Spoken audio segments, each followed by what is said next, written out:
here. Who? The air. Oh, I don't know where she's at, but she better come on.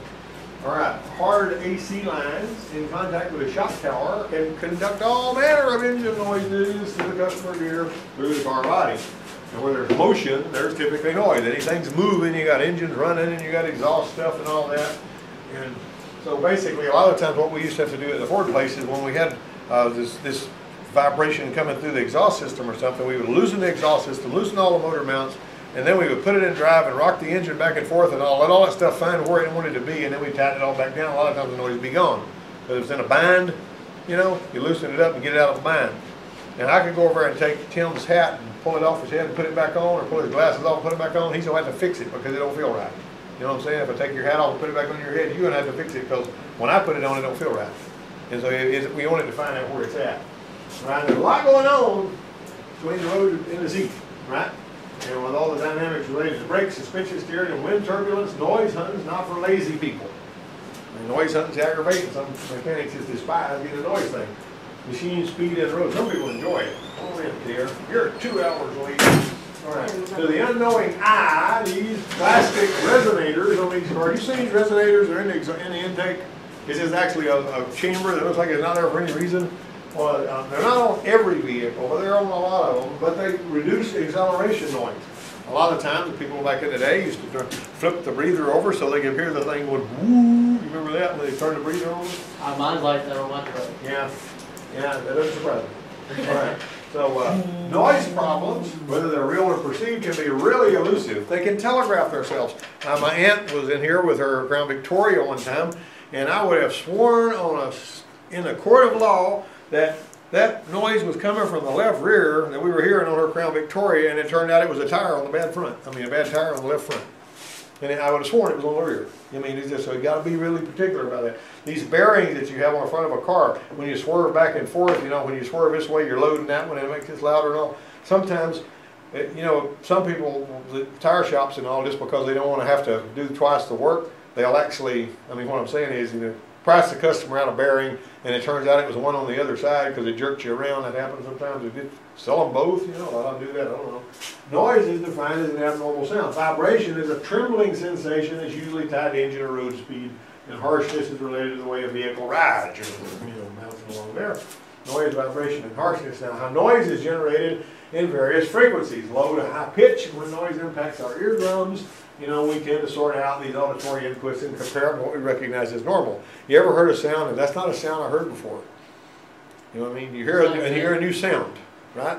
As on your truck, you probably can't hear nothing except lots and lots of sound. All right. There's customers that are sticklers. They see a monster failure waiting behind every little squeak and rattle. Every last little thing. All right, and they don't notice, and then there's people that don't notice anything less than the roadside bomb. When I was at the Volkswagen place in the early 80s, this guy came in there with this cassette tape player, and he goes, "This is what I'm hearing," and he pushed the play. You can't really tell by listening to a cassette tape what he's talking about, you know what I mean? All right, one element of noise hunting is to make sure the noise you're chasing is the one that customers complaining about, because what will happen is you'll work on something that you hear that bothers you, and then the customer comes back and says, "Well, I knew about that noise. I didn't care nothing about that. I was worried about this other noise over here." Now you worked 2 hours on a noise he wasn't even complaining about. You know what I'm saying? So if you're working on noise, get the customer to ride with you and say, "Tell me what noise you're talking about. I need to know," because it may be making all kinds of squeaks and rattles and knocks, and he's picked up an extra one. And he wants that one fixed. He couldn't care about the rest of them. So you got to be, you know, savvy about that. All right. This customer concern was a buzzing noise that seemed to be originating from the instrument cluster area at highway speeds. It really sounded like it was coming out of the instrument cluster. And in the days of mechanical speedometers, and you know, you'd have a speedometer cable rattling in the tube and all that kind of thing. This particular one had a cable-free electronic analog speedometer. It was buzzing. It was a Mustang like that one right there. All right, so the shop foreman and I were working on it together, and he found out the buzzing wasn't audible if he took a windbreaker he found laying in the back and held it up in front of his face around the top of the windshield area. It would block the noise. It was a buzzing noise. All right. That sent us to the point of taping up all the outside windshield trim with masking tape to see if we could stop that wind from getting under there. And because of wind turbulence, sometimes rattles loose trim, but the noise didn't change. So that wasn't it. Well, this discovery was made that the same buzzing sound could be felt on the end of the owner's finger. He was actually driving, and he had, I got to take it today, I'll bring it back later. When he came back, he said, I found out what my buzzing noise was. He'd been a fighter pilot, and he was used to wind and all this kind of stuff.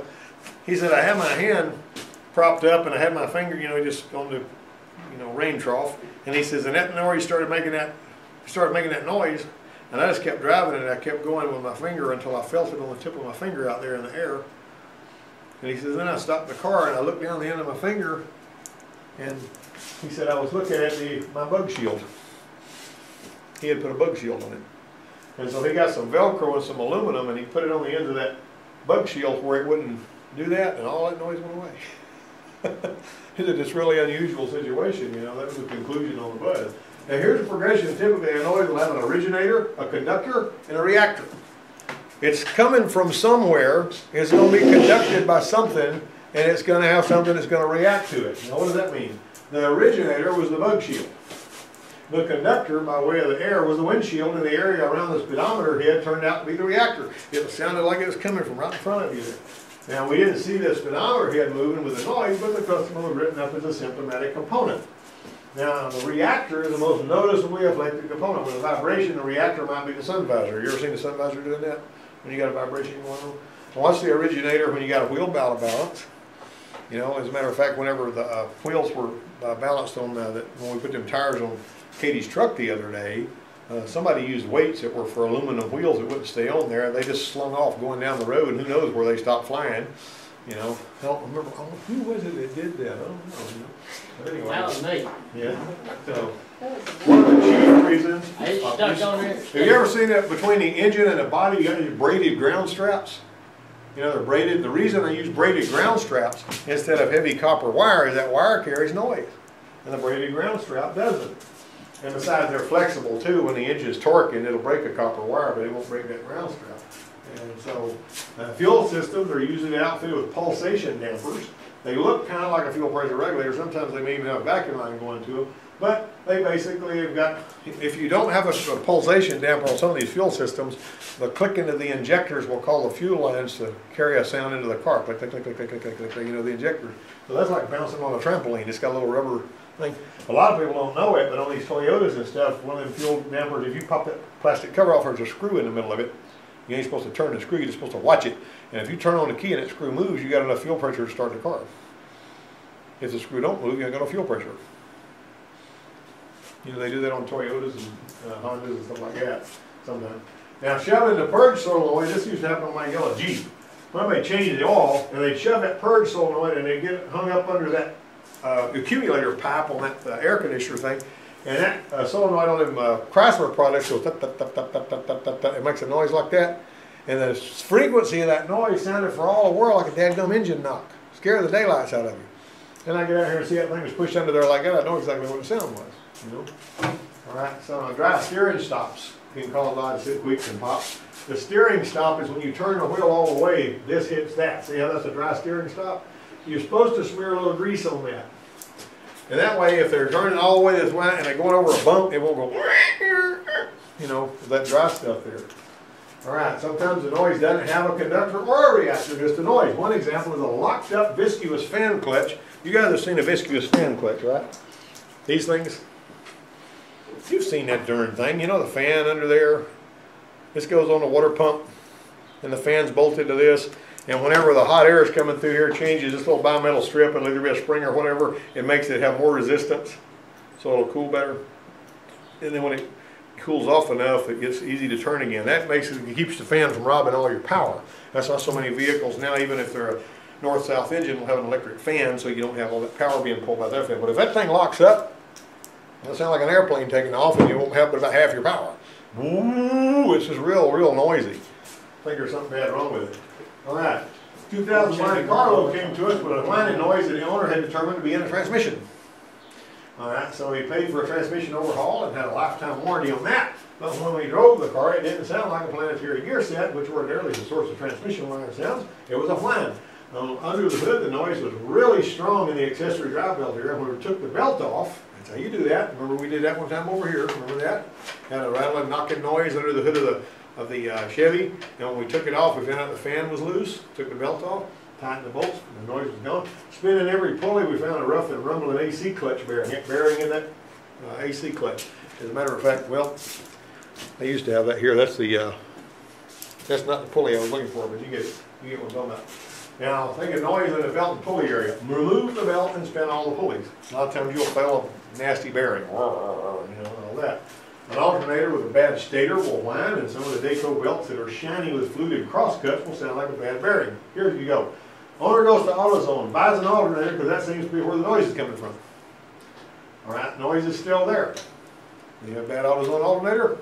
Well, AutoZone checked the alternator, passes muster on the machine in an electrical sense, the noise can be heard on the stand. He said, well, maybe there's something wrong with the bearings in here, like that one truck you got out here, right? Another reman alternator doesn't make the noise and does pass electrically, but the noise is still there when he puts it back on the truck. He replaced the idler, the belt tensioner, and the belt. The noise is still there. In fact, the matter's a little bit worse. And he's scratching in this. So the owner's at his wit's end. So he comes to see us over here. So what we did was, heard the noise, it was, there's a noise that sounded almost like a power steering pump or something. When he took the belt, took the fan off. You know, you can take the fan off by screwing it off of there and run the truck without the fan on it.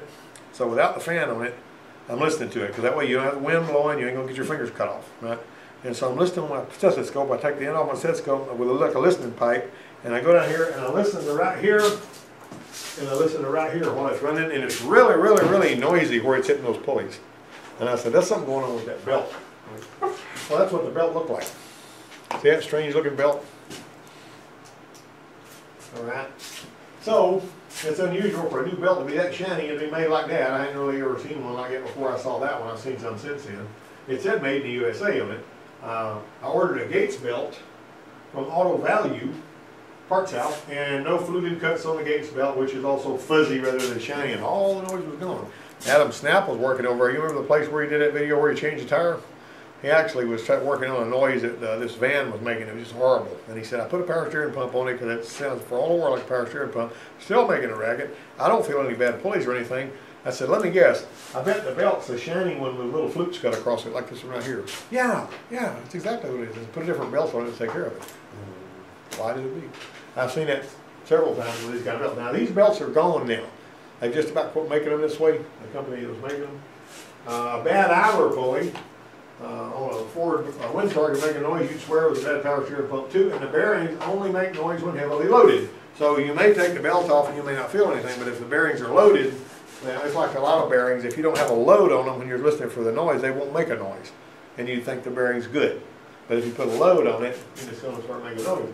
The irritating thing was I placed a power steering pump on one of these before I discovered a mistake. That was a 90s Ford Windstar. Alright, so the axle bearing noises can usually be isolated by swerving from side to side, usually. A basic rule of thumb is when the car swerves to the left, the right wheel and its bearing are loaded more heavily, and there's times that, you know, and vice versa. And there's times when this diagnostic is not accurate. Be careful. Tires can show up on a test like this, and sometimes bearing noises can be tough to isolate. If you're thinking you might be dealing with a tire noise, move the tires. Move the tires front to back, side to side, whatever. See if the noise moves with it. That's the smartest thing to do first because it doesn't cost anything. All right, now all both these bearings right here, now this was a situation where we were having a really nasty bearing noises and we put the chassis gear on it. I've got a recording of all of that. We put this chassis gear on there and we wound up driving down the road and we heard really, really ugly noises coming out of the differential chunk. I mean, it was awful. So we pulled the differential chunk apart and we found bearings that were worn out. Like, see that one up at the top? You see all that brittling and everything? That's what we found. And this is actual pictures of the bearing. After we rebuilt the rear end and we drove it, the noise was slightly different, but it was on the outsides when we used our chassis here. And it turned out that that bearing was bad too. On the same vehicle, the bearings were bad in the rear end and out here, and they're not even swimming in the same oil. They got CV axles connected. The strangest thing I ever seen.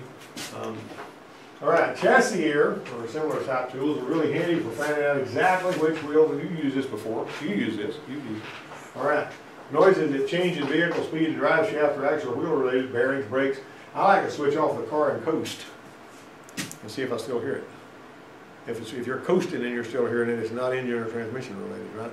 Typically. All right. That's the end of it. Now let me ask you this: what does a bad U-joint sound like? Bad U-joints in your drive shaft. What do they sound like? Anybody heard them? Vibration. You usually, yeah, that's a good point. You'll feel a vibration. Well, sometimes you'll hear a click, click, click, click, click when you're pulling forward, when they get bad enough and dry enough. And then when you put it in reverse, it'll go, it'll squeak going backwards and click going forwards. It'll drive you up the wall.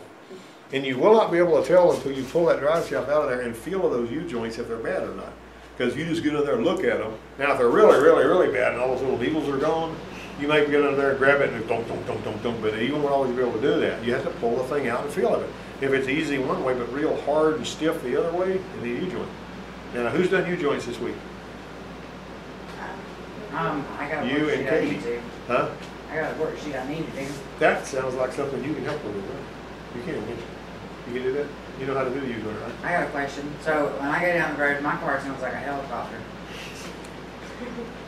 Well, what you got to do is you got to pull pitch and see if you can come up off the ground. You got some. Well, what you got? Some So kind whenever I of. had it up on the lift the other day, right rear tire, which is the left and the right when you're looking at the car? When you're sitting in the car, it's your left and your right. When you're sitting in the car, you know. So the right rear tire, right? It's sitting like normal, and the left one's like hanging way down here. Yeah, you got some issues there. They ain't gonna fall apart. Now, as that they might go not down be the that road. might not be your helicopter sound, but that's definitely something. Yeah, it that definitely you- sounds like a helicopter or a really loud machine gun or something. But you have power steering now, don't you? Yeah. Yeah. Right there. Right then. Okay.